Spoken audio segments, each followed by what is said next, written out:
bagaimana tekan. Tapi kita sudah on the track. Apa yang kita lakukan menghadapi ini pasca pilkada, kita perbanyak spesimen dari 1.200 menjadi 3.000.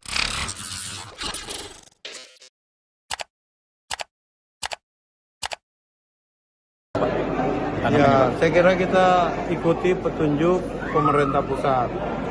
Kenapa Jawa dan Bali? Karena tingkat kematian itu di atas rata-rata nasional. Ya, tingkat kesembuhan juga sama. Ya, di bawah rata nasional. Nah, saya kira ini yang harus kita warning Sulawesi Selatan ini, terutama Makassar. Ini yang harus kita coba bagaimana tekan. Tapi kita sudah on the track. Apa yang kita lakukan menghadapi ini pasca pilkada, kita perbanyak spesimen dari 1.200 menjadi 3.000, 4.000 per hari. Ya tentu kita akan semakin banyak menangkap orang-orang yang bermasalah. Ya, nah, kita berharap spesimen kita terus naikkan, tapi pada peaknya dia akan turun, pasti akan turun.